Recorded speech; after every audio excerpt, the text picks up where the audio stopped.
Hello, this is Krista Martel from the Well Project, and I am pleased to welcome you all today to our first Watch webinar for 2017. Today's webinar is entitled What You Need to Know, HIV Among Transgender Women and Barriers to Care, and we're really excited to welcome you here today. We are holding this webinar in honor of National Women and Girls HIV/AIDS Awareness Day, which is tomorrow and is an annual event. So we're going to spend a couple minutes waiting for people to join, and then we'll get started.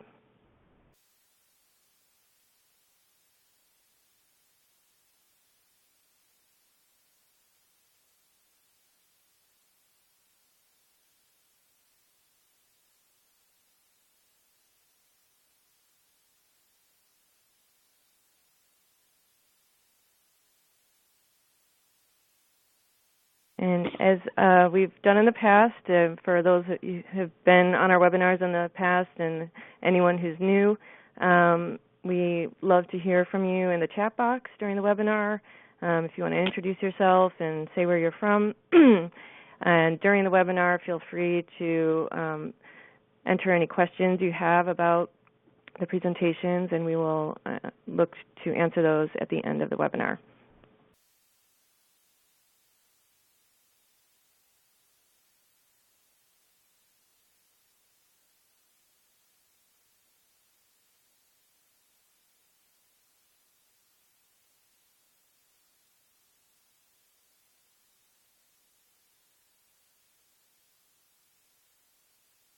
Great to see many familiar names. And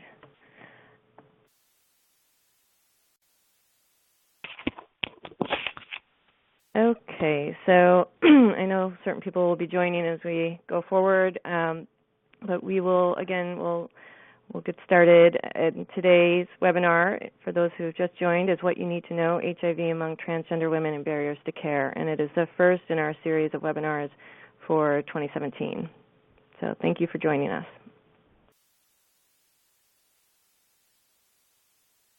And as I mentioned, our webinar today is presented in honor of National Women and Girls HIV/AIDS Awareness Day, which takes place on March 10th of every year. It's an opportunity to recognize the impact of HIV and AIDS on women and to raise awareness. So we were pleased to be able to present this webinar around transgender women and the barriers to care. So we hope that it will increase awareness and start bringing more light to the issues. And if you are on social media, it's always a good thing to use the hashtag NWGHAAD, for any events that you're attending, or whether online or in person, and just to kind of in hopes that we can trend that hashtag and bring more awareness around these issues.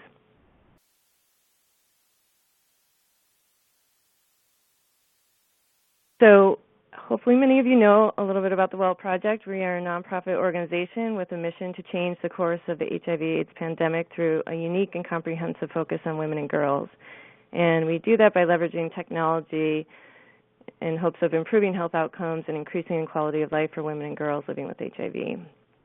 And the ways that we are trying to do that is by providing comprehensive information, community support, and advocacy building. And you can access all our resources at thewellproject.org.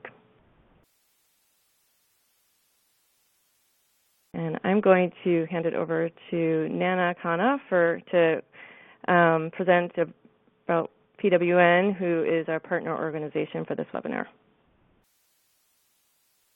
Great. Thanks so much, Krista, and thanks to the Well Project for inviting us to partner on this really fantastic and necessary webinar in honor of National Women and Girls HIV/AIDS Awareness Day. I'm Naina Khanna, Executive Director of Positive Women's Network USA, and for those who don't know, we are a national membership body of women living with HIV in the U.S., inclusive of women of trans experience. We've been around for almost 9 years now, And we have about 3,000 members throughout the country. We have chapters, regional chapters in different parts of the country. And what we do is basically build leadership among the communities most impacted by the epidemic and ensure that our voices are represented at the highest levels where policies and decisions are made, and even at the micro levels where policies and decisions are made about things that impact us. So thanks again so much to Krista. Thanks to the Well Project, and really looking forward to hearing from all the presenters today. This is a topic that that we think is extremely important, especially in this political moment, which I'll be talking about a little bit later, with all kinds of attacks on rights of trans and gender nonconforming folks, which and also an epidemic of violence against transgender women of color in particular. And those things are not disconnected.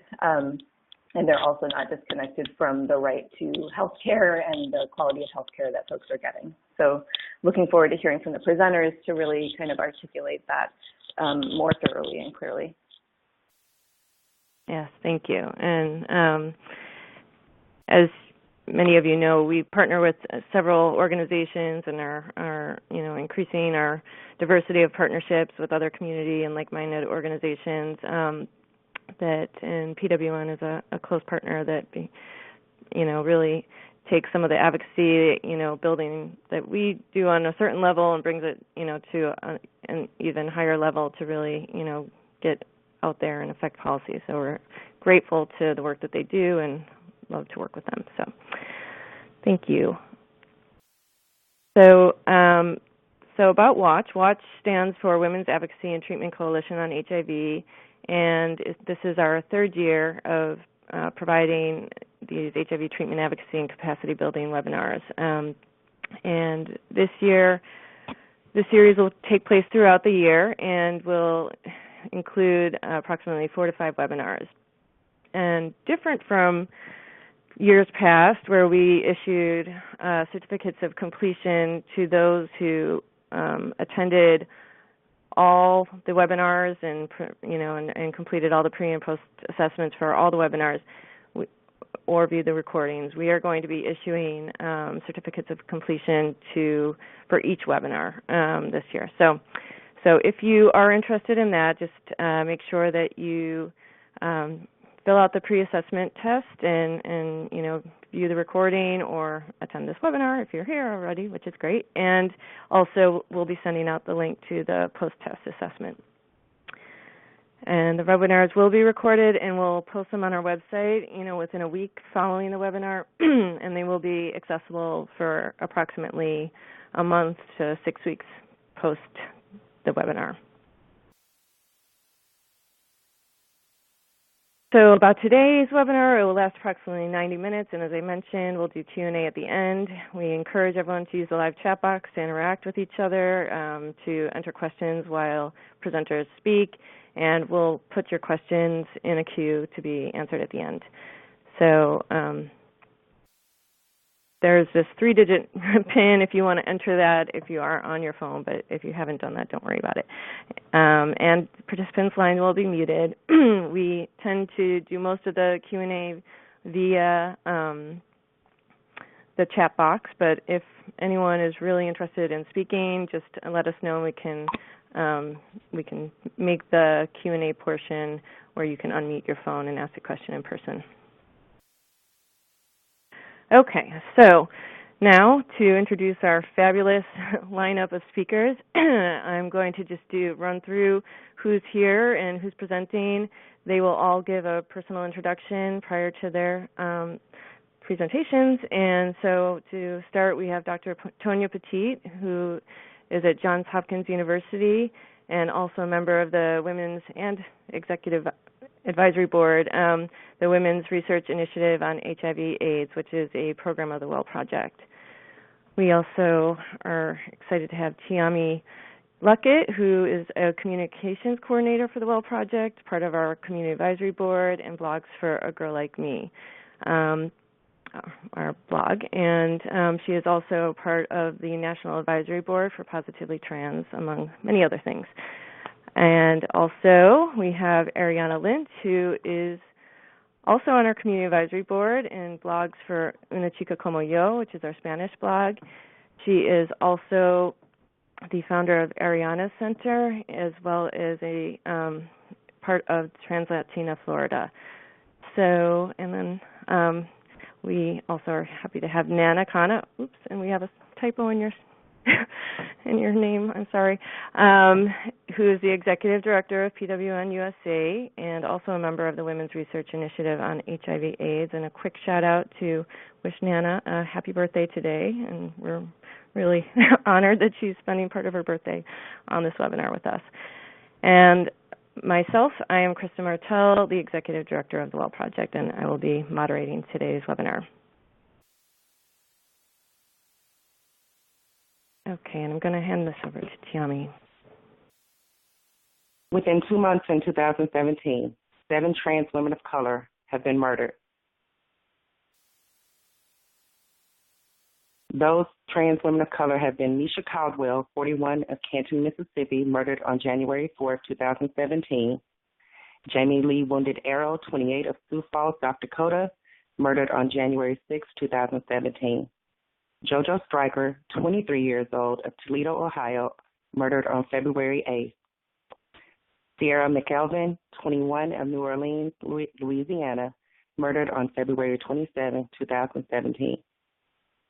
Jaquarius Holland, 18, of Monroe, Louisiana, was murdered on February 19th. Kiki Collier, 24, of Chicago, Illinois, was also murdered on February 21st. China Gibson, 33, of New Orleans, Louisiana, was murdered on February 25th, 2017.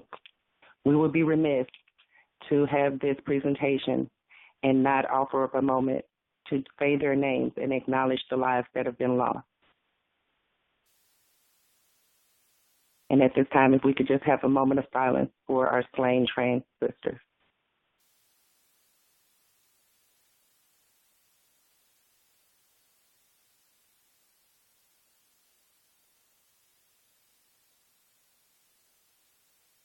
Thank you all. Thank you, Tiommi. And we will be talking a little bit more about the violence that trans women experience. And it's important that we are lifting up the names of the overly abundant number of women, trans women, that are experiencing violence and death in our country today and around the world. So today's agenda, we are going to be giving an overview about the state and of transgender women living with HIV and the issues common to trans women living with HIV, including barriers to care and access to care. We will also be talking about the results of the Positively Trans survey that was conducted last year. We'll also be speaking about the experiences of trans Latinas, and we will discuss the policy and law as structural violence and talk a little bit more about the policies related to today that are related to transgender women and part of how this continues and how to stop it. And then we'll finish up with Q&A. So at this time, I'm going to hand it over to Dr. Tonia Poteat. Thank you very much. I really appreciate everybody joining the webinar today, and I appreciate Krista and Jenae's hard work in pulling it together, and I'm honored actually to be on a webinar with greats such as Nana Khanna and Tiommi Luckett and Arianna Lint, so thank you. I'm an assistant professor at Johns Hopkins, and I'm a physician assistant who's provided HIV care for over 20 years, and my current research is examining barriers to care for transgender women in accessing HIV prevention as well as accessing HIV care.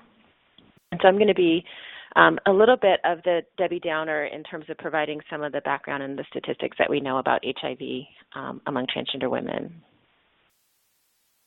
I wanted to start with to make sure that everybody's on the same page in terms of terminology that we're using, and it'll be very brief. Transgender is a term used for people whose gender identity is different from those that are typically associated with their assigned sex at birth. A trans woman is used for a transgender individual who currently identifies as a woman. And gender identity describes an individual's internal sense of being male, female, or something else. And because gender identity is internal, it's not necessarily visible to other people. With that overview, I'll dive into some of the data that we have on HIV among trans women. Across the globe, trans women are affected by HIV to a much greater degree than other groups. It's estimated that the proportion of transgender women living with HIV is 49 times higher than in the general adult population, and this is for around the world. This is true whether the trans women are living in a high-income country or a lower middle-income country. Worldwide, the prevalence among trans women is about 19%. This means that 19 out of every 100 trans women in a given population will be living with HIV. And to put that into some perspective, global estimates for other populations at high risk for HIV, such as female sex workers, is around 12%, and for men who have sex with men is about 13%. The overall global estimate of HIV prevalence is only 0.8%. So you can see the remarkable disparities there. The U.S. Centers for Disease Control and Prevention reported in 2010 that transgender women made up the largest proportion of new HIV diagnoses in the country. And as in the non-transgender population, transgender people of color are more likely to be living with HIV than their white counterparts. From 2007 to 2011, 99% of new HIV diagnoses in the transgender community occurred among transgender women, and of those newly diagnosed trans women, 90% were among African American or Latina, over half of whom were in their 20s.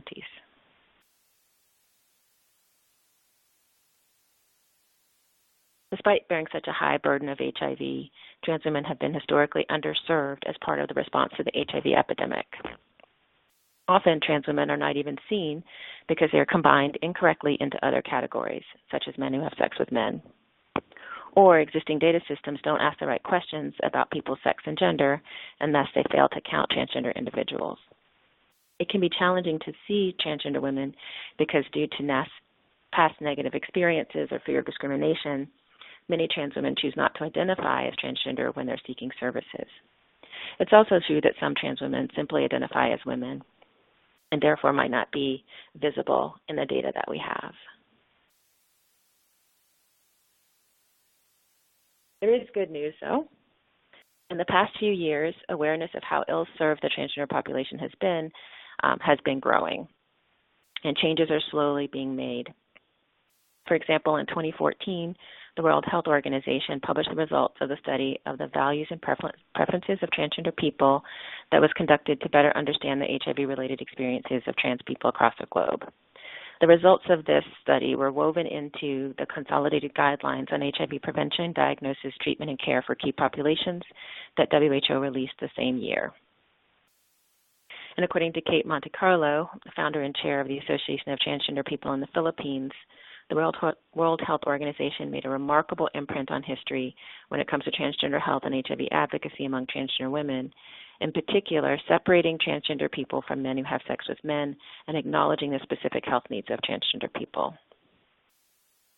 In July 2015, the World Health Organization issued a policy brief on transgender people and HIV and encouraged countries to establish laws that decriminalize non-conforming gender identities, protect against discrimination, and work toward legal recognition for transgender people. In the United States, in 2016, the White House Office of National AIDS Policy convened a meeting of experts and community members to discuss ongoing efforts to improve health outcomes in the transgender population. They outlined a list of specific steps that would be taken to enhance prevention and care efforts for the trans community. Obviously, that was before we had an administration change, so it remains to be seen what will happen with the outcome of that meeting. And moving on to issues that are common to trans women living with HIV, there are many intersecting issues that can negatively affect the health outcomes of trans women living with HIV. And this is a quote that's taken from the National Center for Transgender Equality that states that transgender and gender nonconforming people face injustice at every turn. in childhood homes, in school systems that promise to shelter and educate, in harsh and exclusionary workplaces, at the grocery store, the hotel front desk, the doctor's office and emergency room, before judges, and at the hands of landlords, police officers, healthcare workers, and other service providers.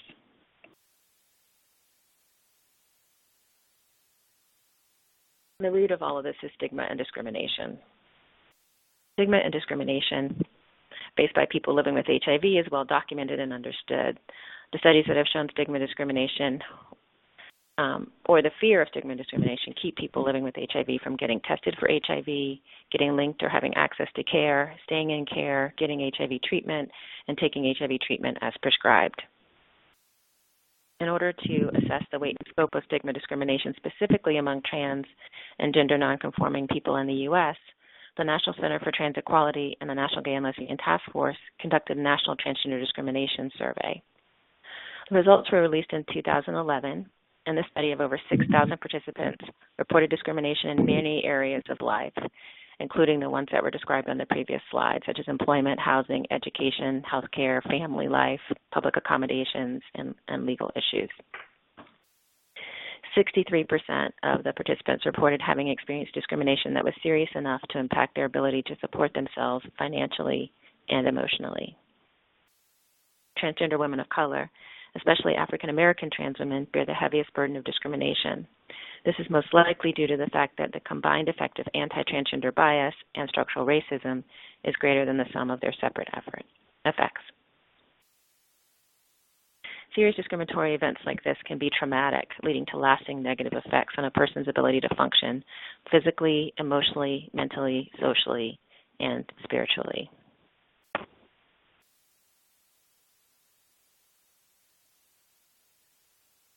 Negative feelings can lead to low self-esteem, social isolation, depression, and even thoughts or acts of suicide.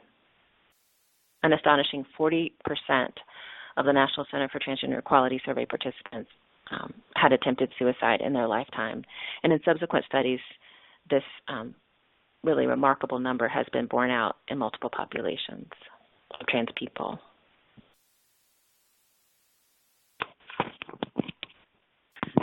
We know that many people who participate in the webinars use this as a resource and teaching tools in their community, and also maybe a trans person or a person living with HIV yourself. So we want to include this slide because we want you to have this important resource, and it contains a 1-800 hotline number to call as well as a web link.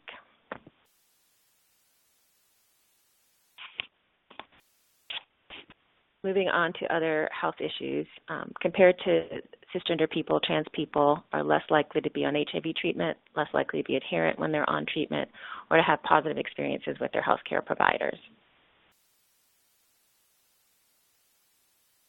Additionally, transgender people face other health issues, and this is from the National Center for Transgender Equality survey.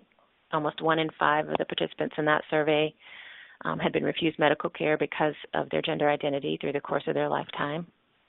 And almost a third had had one negative experience in a doctor's office related to being transgender.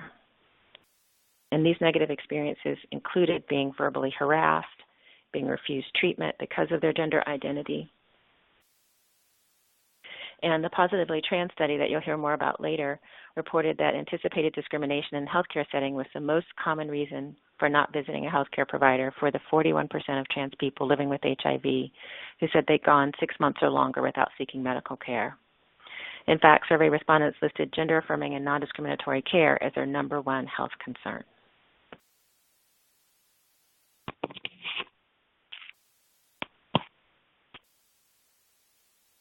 This is another quote that's taken from the National Transgender Discrimination Survey. Denial of health care by doctors is the most pressing problem for me, said one respondent. Finding doctors that will treat, will prescribe, and will even look at you like a human being rather than a thing has been problematic.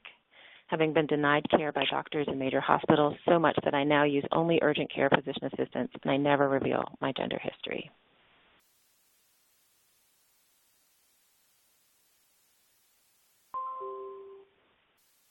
Another factor affecting trans women's health is the general lack of knowledge among providers about transgender health care. Many providers simply don't know about hormones used for gender transition or about gender-affirming surgeries. Nearly 1/4 of the National Center for Transgender Equality survey's participants reported having to teach their providers about appropriate transgender care. Almost 90% of those surveyed by Lambda Legal in 2010 responded that there were not enough adequately trained healthcare professionals to provide care for transgender people. And there are many negative consequences that go along with this poor healthcare access. Perhaps the most obvious is that fewer trans women living with HIV will receive and take HIV medications necessary for them to stay healthy.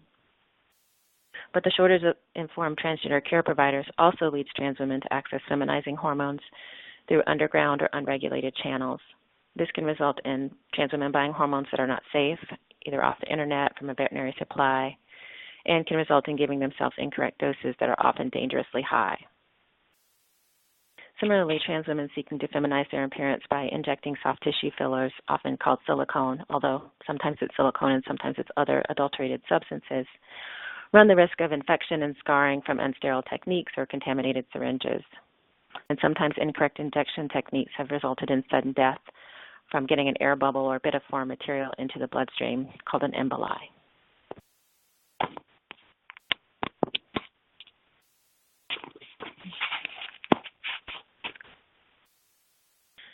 In addition to these healthcare consequences of stigma and discrimination, there are also some socioeconomic realities that are associated with discrimination targeting trans people.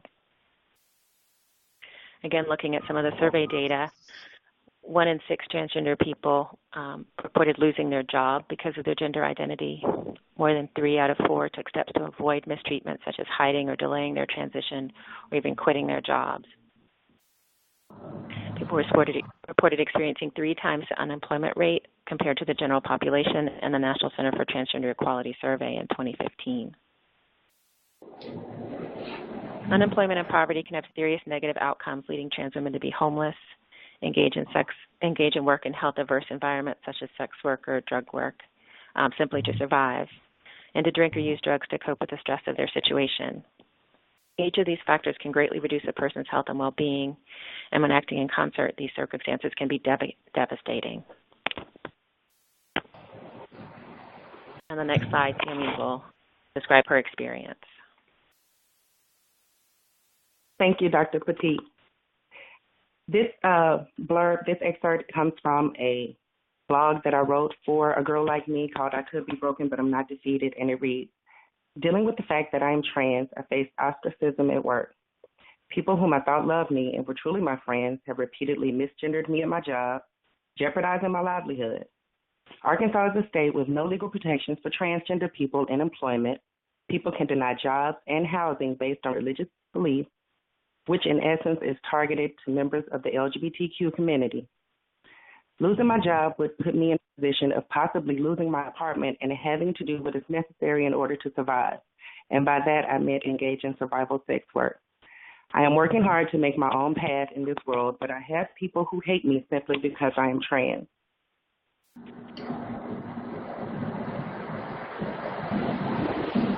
Thank you, Tiommi, for reading to us about your experiences. In addition to this type of rejection,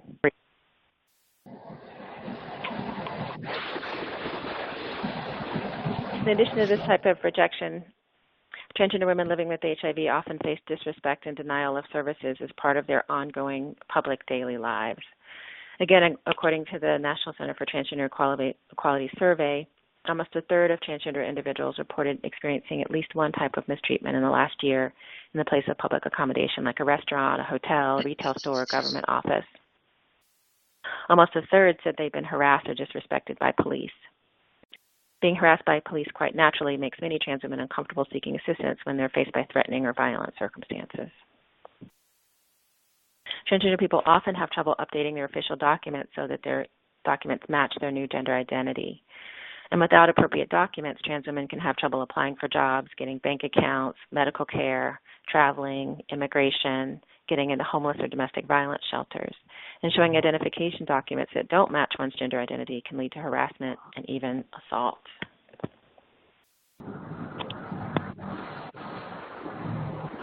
Speaking of that, we'll move on to talking about violence. Transgender people worldwide face extraordinary levels of physical and sexual violence. The National Coalition of Anti-Violence Programs reported that in the U.S. in 2013, severe hate-based violence against trans people, people of color, and HIV-affected people was alarmingly high. Trans women were 6 times more likely to experience physical violence when interacting with police than survivors of violence in general. Violence like stigma and discrimination can result in trauma and lead to lasting negative effects on a person's ability to function and remain healthy. On the next slide, Arianna will describe her experiences. Yes, I want to share one of my experiences. You can find online one of the Lambda Legal websites, and it's an experience about I have a discrimination one police in my country. In Peru, before make my transition, I was the victim of much bullying for being just a queer person or be quite feminine. One day, the police attacked me. What happened was when I'm leaving the nightclub, the policeman stopped me. He took me and take me to the parking lot very far from the city, like at the beach. And then he put his gun in my head and abused me sexually, right? And then he laughing and left me over there, and I walked the whole overnight back to the city because nobody went. And that was one of the accidents what happened in my country, and that was one of the reasons I came coming to the United States to be just pursue my dreams, be who I am. Thank you, Arianna. Again, I want to remind people that might be using this as a resource or even for yourself that if you're feeling threatened right now, call 911 or the National Domestic Violence Hotline, and you can see the numbers listed there. You can also search for a safe space through the website listed there for domestic shelters, and outside the United States, there are several links to pages that you can go to it as well. The most important thing to remember is that if someone threatens you, it's not your fault. Everyone deserves to be treated with respect and to be safe. Now, after walking you through this incredibly depressing set of slides, I'm going to turn things over to Tiommi, who will talk with you about resilience. Thank you. Hi, everybody. And again, I'm Tiommi Luckett. Thank you, Dr. Poteat. Thank you, Naina and Krista, as well as Arianna, my sister. Thank you so much for being on this webinar. I was diagnosed with HIV back in September of 2012. And I shared my story several times, so I don't have to go into all of that. Long story short, I got into care. I've been able to stay into care because of the Affordable Care Act, and I'm really worried about losing that at this moment with the present administration. But I did not let this HIV diagnosis end me. I decided long before that I wanted to live, and as a result, I started speaking out for the first time in February of 2014. Had no idea that people actually cared to hear what it was that I had to say, being a Black trans woman coming from Arkansas, not realizing the influence of spoken word, being able to share my story. And it is not at all pretty, but it does speak more to this slide where we're going to talk about resilience, because I tell my story to let people know that, yes, I am trans and it has not been easy, So despite obstacles, trans women living with HIV have shown that they can face harassment, violence with determination and grit. According to the National Center for Transgender Excellency, although transgender people had major barriers to accessing health care, more than 3/4 still got the hormone therapy they sought. Despite bullying that caused them to drop out of school, many later returned to complete their education. And despite having lost previous jobs or homes due to bias, the majority of trans people reported being currently employed and housed. And we know that trans people actually do find it extremely hard to have access to health care, to have a fair and impartial education due to bullying, or with the anti-trans legislation that is coming out of the Trump administration right now that is targeting trans youth. There are also, we know that it could rise in suicides with trans youth because we have seen that in past years. And the fact that we are trying to stay stably housed is a direct correlation of how we are employed. Another excerpt from the same blog where I read earlier states, I'm an African-American transgender woman living with HIV, and sometimes I have to choose which battle to fight. Being Black is no easy feat. I recognize all kinds of systemic privilege at my job, and I do not benefit from any because I'm Black. As hard as I work, I feel undervalued and overworked. I face chauvinism and unwanted sexual advances at every turn. So as I'm sitting here thinking about the intersections of my life, it becomes apparent how resilient I truly am. I'm well, having the knowledge that I am a conqueror through divine intervention. There are forces working together for my good. And I said that because at this job where I was having an issue with cisgender women feeling as if there was a need to compete with me. And the environment became very hostile. And so as a result, I had to walk away from that job. And up until yesterday, I had been not gainfully employed since that job. But I'm here to talk to you guys today about the results of the Positively Trans survey. Positively Trans is a program under the Transgender Law Center out of Oakland, California, under the head of Cecilia Chung. And she decided to bring together trans people living with and affected by HIV, primarily in the South, so that one of our first feats would be the survey so that we provide data to organizations like CDC and HRSA about trans people living with HIV, because we've talked about it earlier how trans people were so often trans women were so often categorized with men who have sex with men. About the survey, we submitted the survey back in 2015. 400 people attempted the survey. Of those 400, 157 came back to us completed. And so the purpose, as I said, of Positively Trans was to organize and mobilize transgender people living with HIV, also form a network of trans people living with HIV, fill the leadership gap in the trans community, develop a cadre of trans people living with HIV who will address community's experience of the HIV epidemic through lenses of intersectionality, race, gender, etc., and evidence-based advocacy. In terms of gender identity, the makeup of the people who took this survey, right, of the 157 that were completed, 84% identified as a trans woman, 12% identified as a trans man, and 4% identified as other. And that's gender nonconforming or some of the variation of the gender binary, right? And we targeted trans and gender nonconforming people living with HIV. That was the hope of this survey. And some survey demographics divided up racially and ethnically.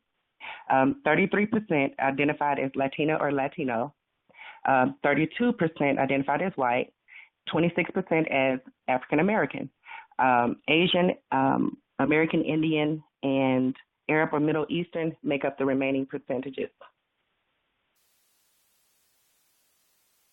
We've talked about this earlier, but of the 157 completed surveys, the top 5 health concerns was 1, gender affirming and non-discriminatory health care.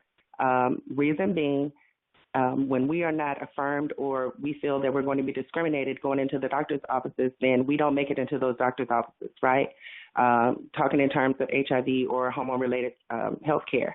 If we don't feel comfortable, then that leads to us going about alternate means to get what it is that we feel that we need.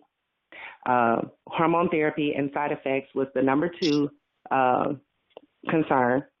And after that trails mental health care and including trauma recovery, right? Because all of us have a story.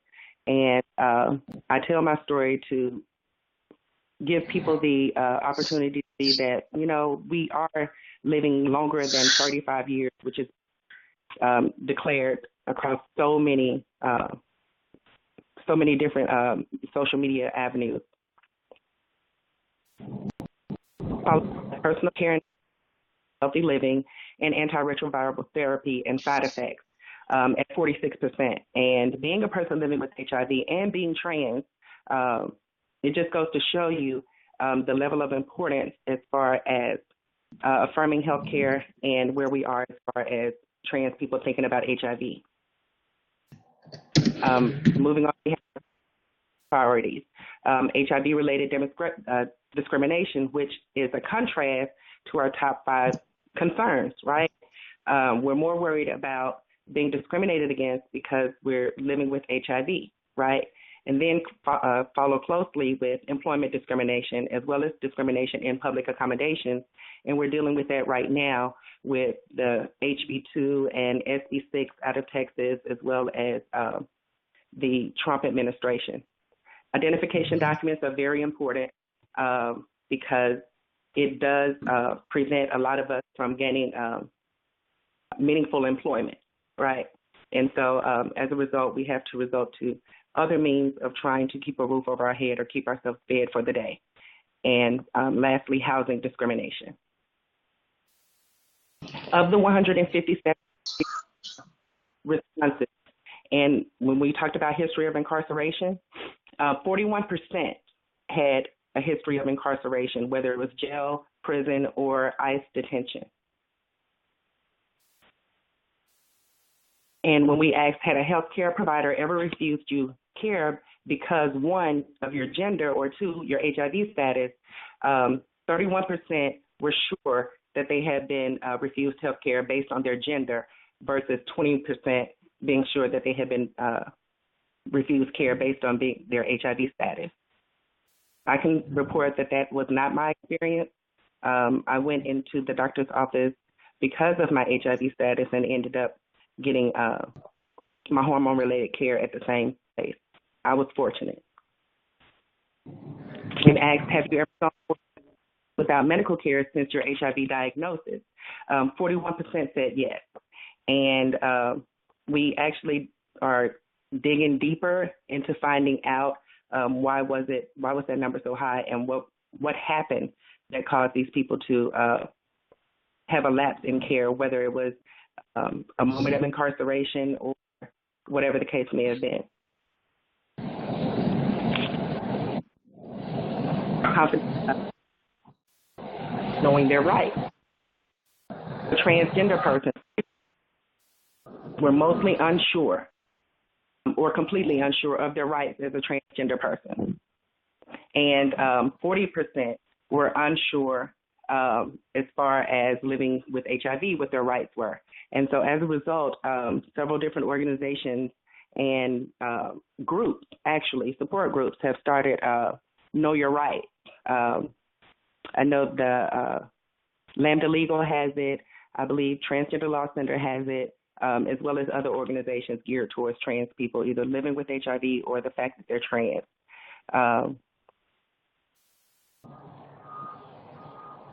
We asked that same question. 55% were completely confident or mostly confident of their rights as a trans person, and 58% were sure of their rights as a person living with HIV. And I always talk about, and here the South, the first graph shows our survey versus the rest of the United States. And so that big number that you see, that 58% at the top, that is the percentage of those 157 completed responses who make less than $12,000 a year. 8% make more than $47,000. And we automatically know from the makeup of our survey that race plays a huge part into this, the breakdown of this graph. Now, versus the rest of the United States, 32%, which make less than $12,000, and that's cisgender, trans included, versus 22% who make at or above $47,000 a year. Education level in the South, our survey, 20% of the respondents have less than a high school diploma, and whereas 6% have completed graduate school, versus the rest of the United States, where 11% have less than a high school diploma, and 9% have completed graduate school.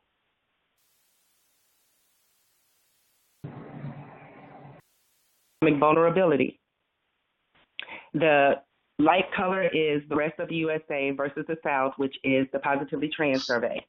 The first block, those respondents who experienced housing discrimination based on their transgender status, that was right at 40% for the South versus 32% for the rest of the United States.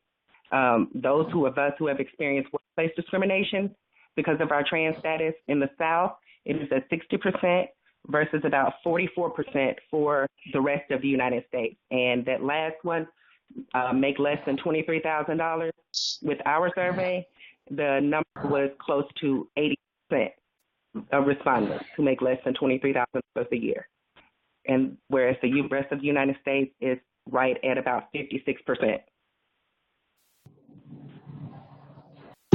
Their barrier. The rest of the United States versus the South. Completely uninsured of the respondents is right at 30%. Being able to access hormones and finding that somewhat difficult for the respondents was at about 54%.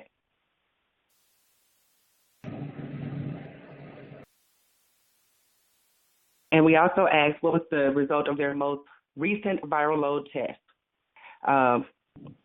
And compared to the rest of the United States, our survey saw that our respondents, 71%, knew the result of their knew the result and that it was undetectable of their most recent viral lab, whereas 8% don't know. You know, it's a good number of respondents who are actually undetectable, but there are still healthcare gaps that need to be addressed.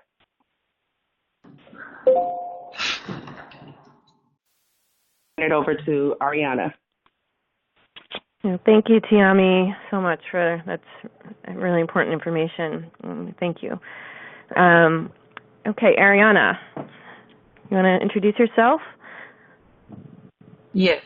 Hi, hola a todos. Hello, everybody. My name is Arianna Lynn. I am the founder and the CEO of Arianna Center, and also I'm the representative of the Translatina Coalition Florida chapter for the National Translatina Coalition. Also, I'll be part of the board for the World Project and Positively Trans when the amazing Transgender Law Center and Cecilia Chan.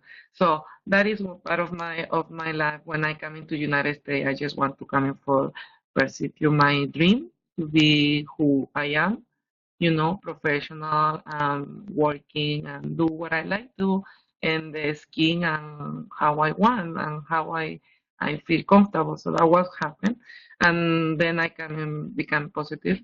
And I learned about HIV and like a Latina experience. I think Latino, they have a lot of faces a lot of issues and different things, especially in the language, the accents.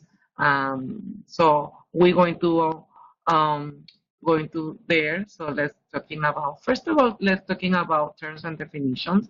In the beginning for Translatina, transgender, we use a Translatina when they add to be more inclusive, the terms of the Translatinas. Now we are more preferred, they use Latinx, inclusive of women and men versus Latino and Latina, and Translatinx, inclusive for transgender women and men who they are Latinos, right? So, what is the Latinx community face in the HIV? Right now is higher rate of sexually transmitted disease like STDs.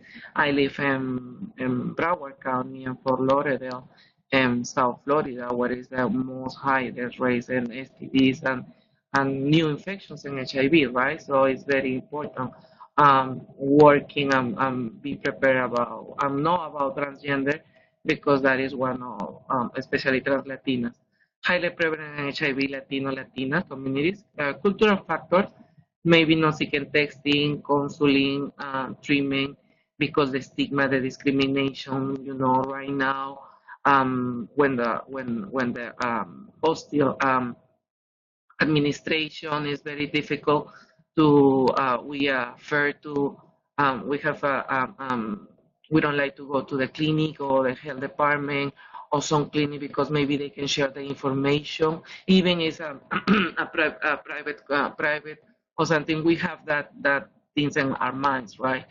Traditional gender role, cultural norms, stigma around homosexuality, prevention to change. Social structure factors, there is a poverty too. The Latina community is very poverty, and the trans-Latina or the transgender community is more poverty than others. Migration partners, low education level, limited access to healthcare, or language barriers, right? And I think sometimes for trans Latinas like myself, when we are coming from the United States, sometimes we visa and we have to prove we have education in our countries.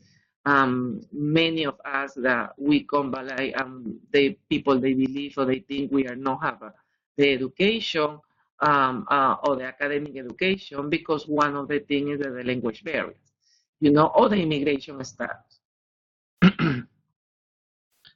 Continue the second. In 2014, Latinx accounted for the 24% of the new HIV diagnostic in the United States, 80% men and 14% women. Latin transgender people often live with extreme poverty, like I tell you. 28% report household income less of 10,000, what is not accessible inclusive for Obamacare, right? Because forget the credits, if you don't make more of 11 or 12,000 per year, you don't have the credit from the federal credit. So for transgender, it's more difficult get access to health care. Nearly double the range trans people. Actually, some other thing is the insurance, sometimes they don't cover. They can cover the HIV care. What is for a transgender is more important have your transition care, if you put in the scale. If you like providers, maybe you want to have the HIV care, but for a transgender and for be adherence to your agencies, adherence to the treatment, you have to get what they want, what is more important. And it's very difficult when some agencies, they say, my doctor is not comfortable to treat transgender, or my doctor is not comfortable to prescribe hormones. So means your doctor is not comfortable to take care of my HIV care and the total, and like a whole. So what is the American dream and the social inequality over here, and what is the invisibility, right? When this new administration, and I'm in the Latino media state or city, where is Miami, and they have the more national Latinos channels over here. When this new administration, they have they asked me about the new regulations of bathrooms, and my visibility is very important, and that's what I say. The new administration could or want to put us or something art visibility, because just for the fact and don't use the bathroom is the fact of the street. The fact is I can go to work, like I have to work. So it's very difficult, and it's very now more than ever is how the Latino, the trans-Latina community, they have to be visible and they have to be strong in the whole levels and in the whole fields, especially in the HIV fields, right? When the stigma is one of the big issues or problems. And this is what we have in the survivors on the refugee trans Latinas or trans Latinas coming to United States, and this is what is the testimonies, right? And in Latin America, the average life of transgender woman is of 35 years old. Many of transgender, they coming over here just to pursue who we are. You know, maybe one of the parents they want to kill because you come and became a transgender, or maybe because the society they don't give the opportunity to have the correct quality of life and position in the society to come, so you can proceed coming over here for your dreams come true. And when this new administration is very important, take aware, keeping in mind the trans Latinas in the detention centers, right? Trans Latinas like myself, well, we can pursue, or we can maybe, when this new ICE administration, when they have a criminal records, and one of the stigma for the transgender community is that criminalization us. Is very important, like what happened, and I put in, myself in like example, what happened like myself when I have one of the best care in HIV, when I'm advocate for the HIV, my lapse is undetectable for many years. What about if ICE have me in one of the detention centers? First of all, I don't have access to HIV medication for the time when they have to decide. You know, I heard histories from many of the Latinas. They have they don't receive medications for hepatitis B or for HIV treatment for 6 months, whereas very, very, very, very, very difficult for our care, right? So please advocate for transgender detainees in the ICE. ICE don't have the ability to management transgender in the detention center. So it's very important. Right now in Santa Monica or around to the country, we have 84 trans Latinas, and many of them they are refugee, or they are coming from because they have a violence in their country, and now they have to be there, and they have to be abused for both sides, right? The administration and also for the people they live over there, or they stay over there too. So for that reason, I have my organization locally in South Florida area, where is Arianna Center. Arianna Center is a center that engage, empower, and lift up the trans community in South Florida area. Right now, we little standing with the Central Florida area, and we're working with Bliss in Orlando to have a more transgender representation in the whole fields, right? HIV prevention and everything. We place a special emphasis on the most marginalized, including trans Latina community, undocumented immigration, immigrants, people living with HIV, or those have incarceration, experiencing incarceration. And it's very important when my programs we touch on the communities, the typical outreach. They don't touch, right? So it's very important not just have my organization, but if you have any trans-led organizations in your area, is the best way partner with them and try to have, because many agencies or many say that we have a program but we don't have transgender, and it's because you don't have the community and you don't captain the community, and you have to partner and you have to share all positions when lead agencies. And also I'm from Trans Latina Coalition National, where our mission, the National Trans Latina Coalition, led by the amazing Bambi Salcido, is a mission to advocate the specific needs of the Trans Latina community, the residents in the United States, and plan strategies to improve our quality of life. The values is the altruism, the respect, the dignity for everyone, transparency, integrity, and honesty, pluralism and diversity, collaboration and inclusivity, and social justice, and good resources administrations. Our vision is to amplify education and resources to promote, empower, and for trans leaders or trans Latinas leaders. And also, right now, Trans Latina Coalition make a great job in when the trans Latinas or transgender they release the detention centers in Santa Monica. We have a program granted by Elton John Foundation, and we provide a case manager to those, including housing assistance for 2 weeks and everything. So that is a good program for specific transgender people. We have to copy like a providers to really, we want to end the HIV in the whole communities in the United States, right?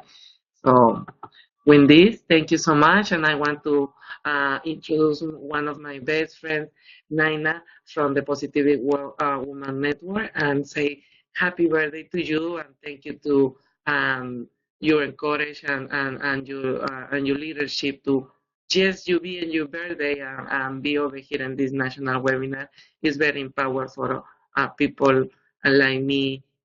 See you working so hard for everybody. Thank you so much, and see you soon. Hasta luego. Thank you, Arianna. That was amazing. And yes, and I'm going to pass it over to you, Nana. Great. Thank you so much. Thank you, Arianna, for those kind words. I can't imagine a better way to spend my birthday than with all of you, focusing on this truly important issue.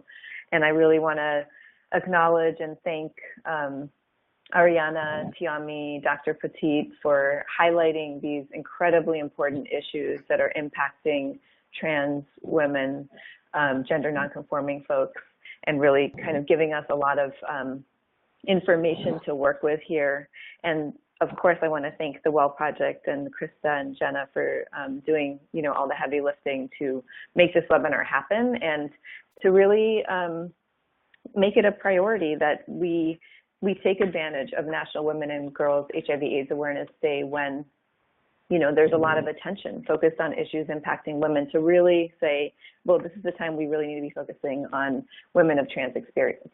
That's absolutely critical, and it's a huge. I think it's a very important statement to make.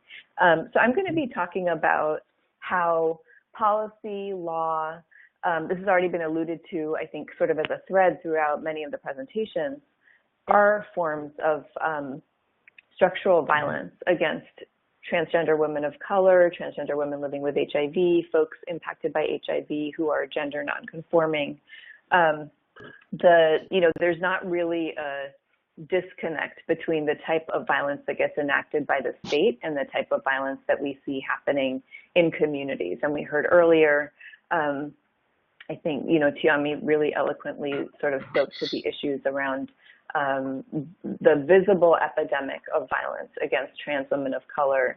We know that although we were able to honor 7 of those women, there are probably many more who may have been misgendered in media reporting or in police reports. And so we actually don't know the true scope of the epidemic of violence against trans women of color.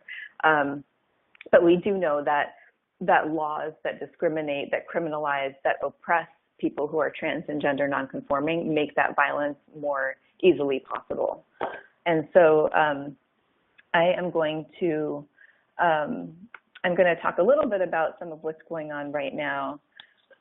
And I think Arianna spoke really eloquently to the some of the intersections between immigration enforcement right now and needs of the trans community. And I think that's very, critically important to pay attention to. And I would just also highlight that, the current administration and the current Congress are no friend to many communities we care about, including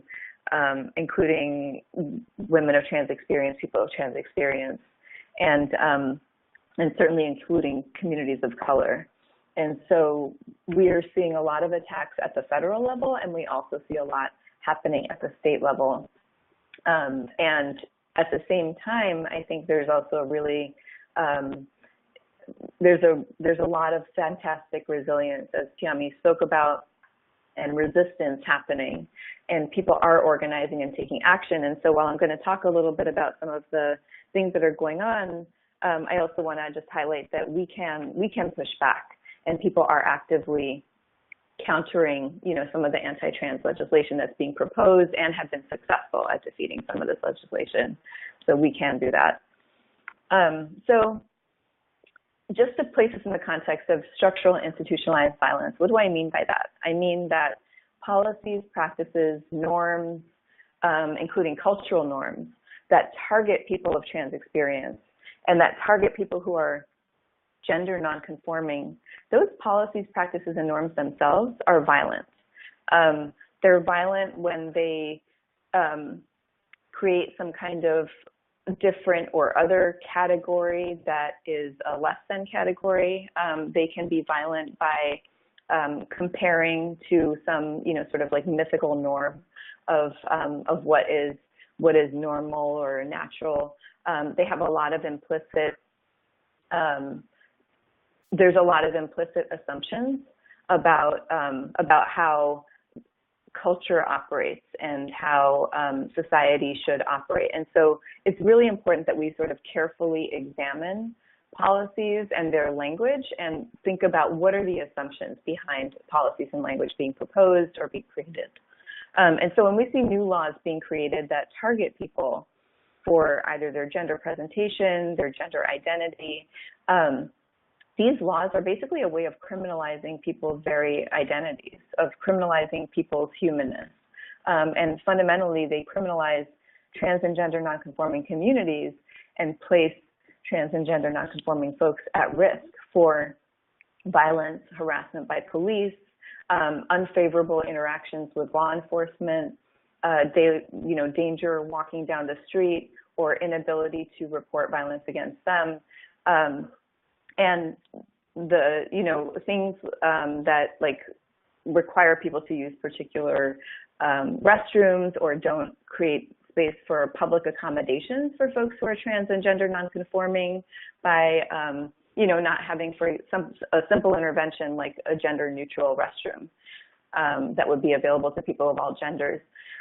The lack of creating those types of spaces is itself a form of violence against folks who are trans and gender nonconforming that may also place them at risk for further violence. So also when protections against discrimination and violence do not explicitly include folks who are trans and gender nonconforming, so for example, not explicitly including protection for discrimination based on gender identity or gender presentation, or having your ID list your sex as something that doesn't reflect the gender you identify with and not having a mechanism to actually address that. Those are also acts of violence. So employment situations where it's difficult to get a job because of an identification issue, that is a form of violence against communities that are trans and gender nonconforming.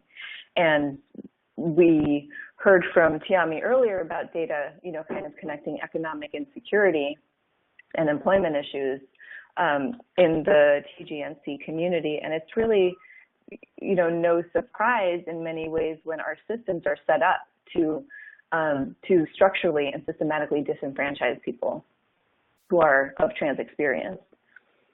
So unfortunately, anti-trans legislation is not new.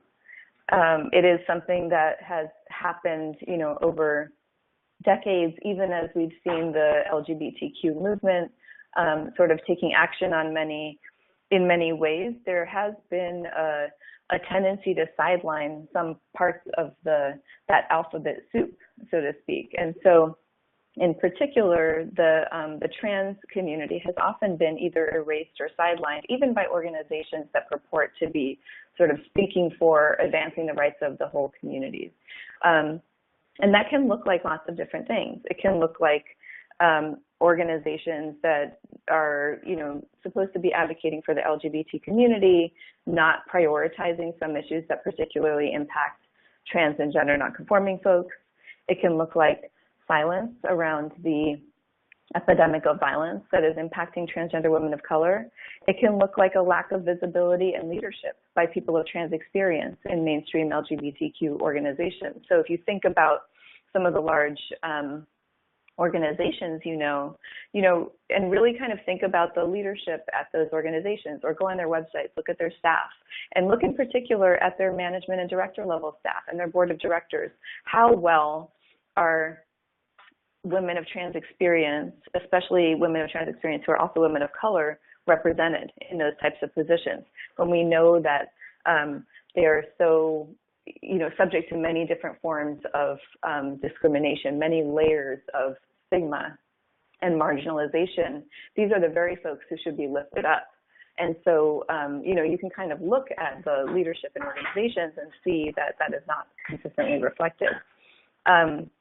There have also been, specific large pieces of legislation. So, for example, if you look at ENDA, the Employment Non-Discrimination Act, the first time in an earlier version of that legislation being considered, there was basically a moment of compromise where trans folks got taken out of that legislation by some of the mainstream LGBT organizations.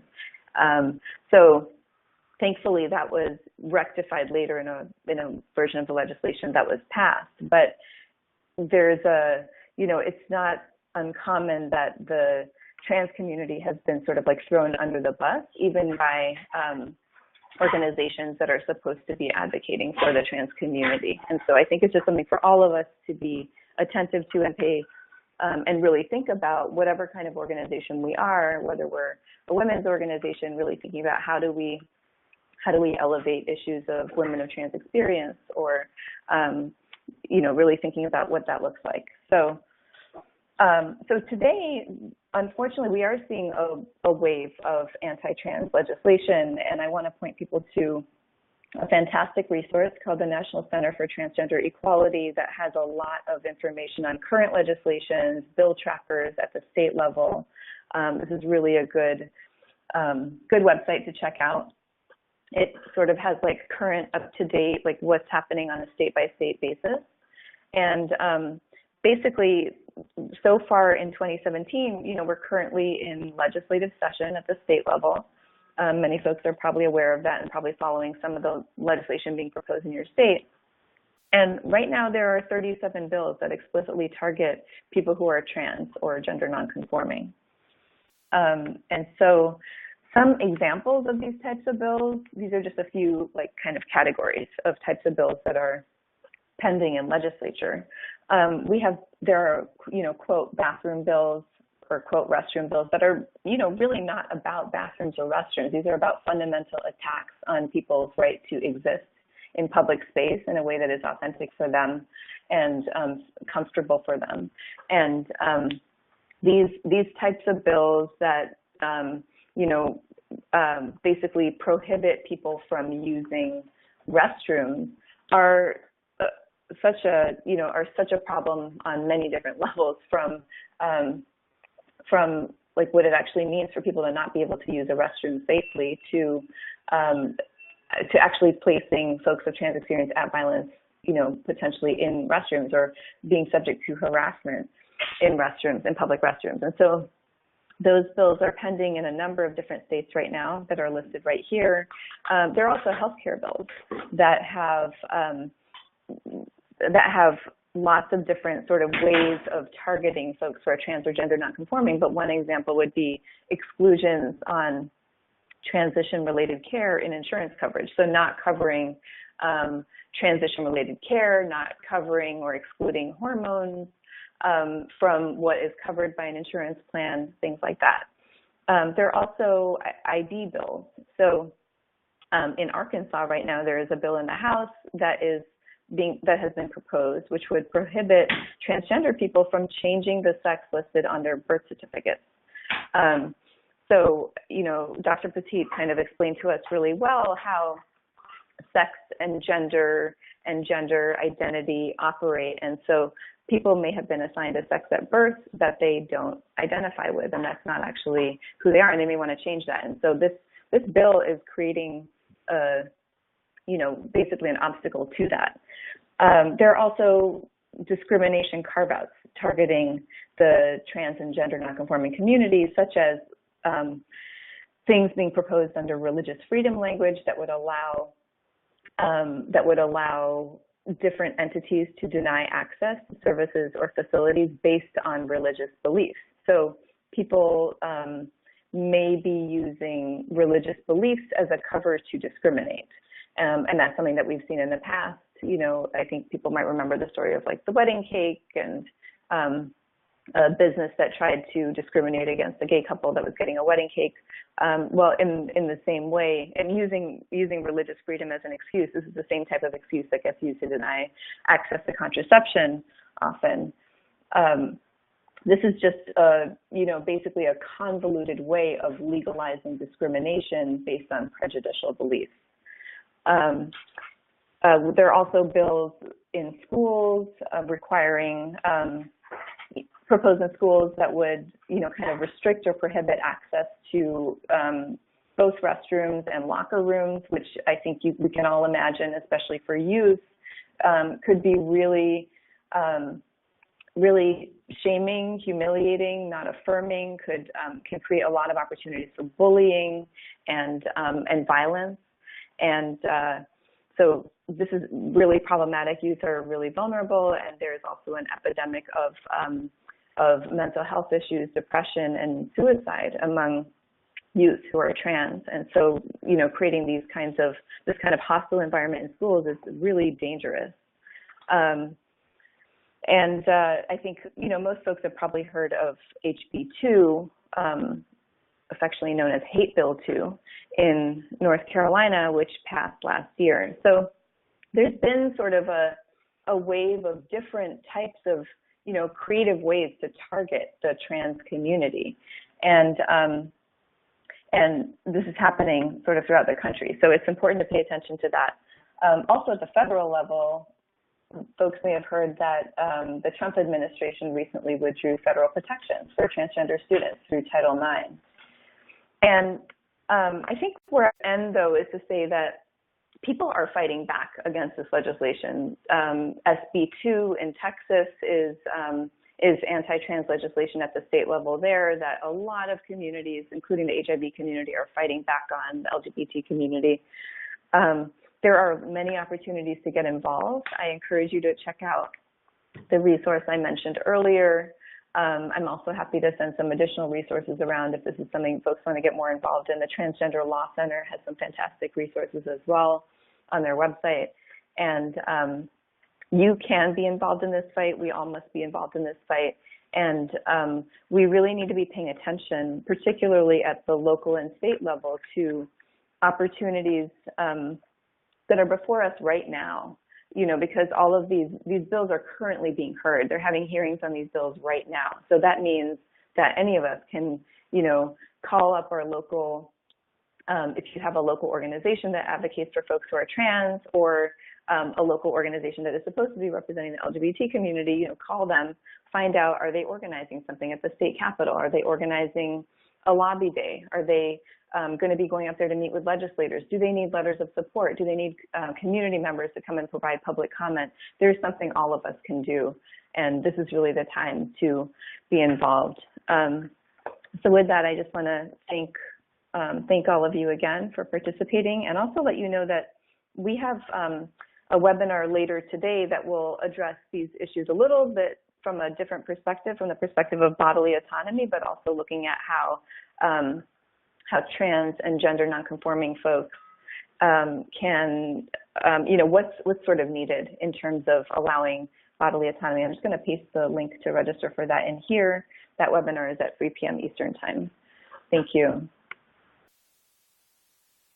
Great. Thank you so much, Nana. And I encourage everyone to take a look at that webinar. And also, there is a Twitter chat tomorrow on the 10th on the same topic that many people, including the Well Project and Tiommi and Arianna, will be a part of as well.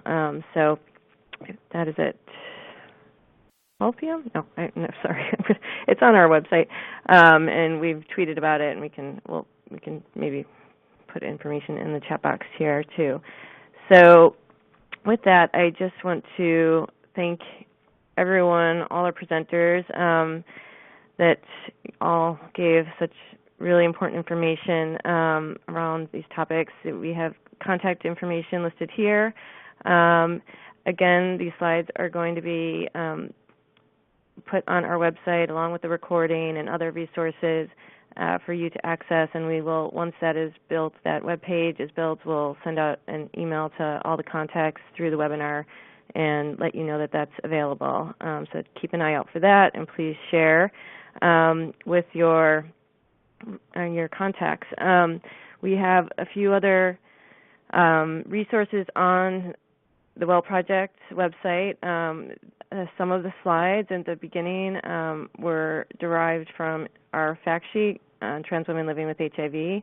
We recently also put out, kind of with the guidance of our Community Advisory Board and specifically Tiommi, another fact sheet on HIV prevention as a priority for transgender women. So, so that is also a really important resource. We also have a web page dedicated to various resources for trans women, and it lists publications and websites and organizations and different things. And if anyone ever has anything to add to that that's missing, just send us an email and we'd be happy to add to that. And then we've also have a slide here with some other very important organizations, some of which were cited throughout this presentations. And please make sure you're familiar with them and looking to them for guidance around how you can, continue to advocate for and increase awareness around transgender women and, both living with and not living with HIV. And this is a quick note. We are tomorrow launching a survey report that has been a long time coming and also is developed with the help of our Community Advisory Board. And it's going to talk about the impact of our online resources on health outcomes and quality of life for women living with HIV. So we hope that you all keep an eye out for that. It will be going out tomorrow and will be available on our website. And we hope that you'll find the information useful to share with your networks, and it kind of highlights that even though we do a lot of our information and community support and advocacy in an online platform, it still does have impact. So we encourage you to share this as widely as possible, the resources at the Well Project with your networks. And then lastly, before I don't think we really had any questions. I don't know if we just covered so much, but if there are any last-minute questions, please feel free to post them. But I also just want to take a moment to go back to highlight and, maybe hand back to Tiommi and Arianna. I know we've covered a lot of heavy information, and some of it feels a little daunting, but to really highlight the resilience of so many of the trans women in our community. And Tiommi, I know you, if you want to talk a little bit about it, you kind of mentioned it briefly, but just got a new job that she heard about today, and so we want to, kind of congratulate her for that. And if you want to talk a little bit about that, we also want to highlight, the ongoing work that Arianna's been doing through her own organization, which is a very grassroots organization, and which sometimes makes it hard to get funding. So we want to really give her the props that she's doing that, as well as working with other organizations and doing so much work in her community to help the trans Latina community, both in Florida as well as across the country. So, so if Tiommi or Arianna want to speak a little bit more to that, you're welcome to. Okay. Thank you, Krista. Yes, this is Tiommi again, and as of probably an hour and a half ago, I learned that I received my employee number with home. A recovery home for Tiommi, you're breaking up a tiny bit. I'm sorry. I don't know if you're on speaker, but it just broke up a little bit. Morris Home, can you hear me now? Yes. Okay, well, Morris Home is a recovery home for transgender individuals. It has 8 beds. It is funded through different organizations here in Philadelphia. It deals primarily with drug and alcohol abuse, has different programs set up for the trans women who come through the program so that they can actually re-enter into society. We are about to institute an HIV program where they will have a resource to talk to because a lot of the girls cannot disclose their status because of the environment in the home. And so I feel like it's important that they have someone who is, one of them, but two, also understands them. And having gone through recovery and the whole process myself, I understand exactly what they're going through. And so I just want them to know that that I'm there and I'm here for them. That is awesome. Can you repeat the name of the place? Someone asked. It's called Morris Home. Morris, Morris Home. Okay, and that's in Philadelphia. Correct.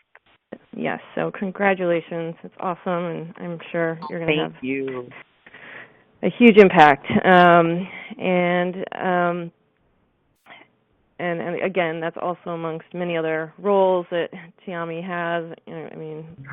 Some with the Well Project, some with Positively Trans, and many other organizations with PWN, and does a ton of speaking engagements and around the country. So, Arianna, I think it's just really important to highlight the organizations that are trans-led, and anything that you want to highlight about the work that you've been doing too. Yes, of course. From Morris Place from Philadelphia, we're going to come into Arianna's center from Fort Lauderdale to Fort Lauderdale. And yes, it's very important. Not just this is about Arianna's, but this is about the whole amazing transgender women around to the country. They want to be acknowledged like providers, like make the good job with the difference. And that's why it's very important to partner helping transgender-led agencies, not just financially, what is very important, but when different things, right? Tools, capacity building and everything. And it's very important because we really appreciate the job. And we love to work with passion, but it's very important have passion, but when the bills come in, the passion is turned around and stressing. But it's very important to make the job where we make the difference, and please partner with agencies, they are led agencies, or partner with agencies they have a transgender in the board or at the table, because it's very important to have the communication, and not just one transgender, by the way, just to cover the T. Have to be different visibilities and different transgender, because not all transgender within the same tool. So it's very important to have a different vision, not just put one transgender, but put more of the transgender you're serving. Thank you so much, and also I'm always to encourage to people follow us in the Well Project, especially when the blogs girls like me or chicas como yo en español or in Spanish, and the amazing job we make to make the difference in this field. Thank you so much to everyone. Great. Thank you. Thanks to everyone, Dr. Poteat, Tiommi, Arianna, and Naina. We really appreciate this, and we hope that the big takeaway for people attending this webinar is to really have an increased awareness of a lot of these issues, as well as some things that you can do to advocate both within your community and at even larger levels of state and federal on behalf, or in alliance with the trans community, and both inside and outside the HIV world. So I think if that happens, then we have been successful, and we really encourage you to take this information and share it with your networks, and we appreciate everyone being here today. So again, we'll follow up in the coming days with a communication that includes all the information presented here, a PDF version of this that you can download and use, as well as the webinar recording, the links to the pre and post test, as well as all those additional resources. And also, just so you know, PWN recently put out a newsletter that also has some very specific, links to things that you can do in terms of advocacy and policy change. So you can check that out as well. All right, with that, I am going to say goodbye and until the next time. Thank you.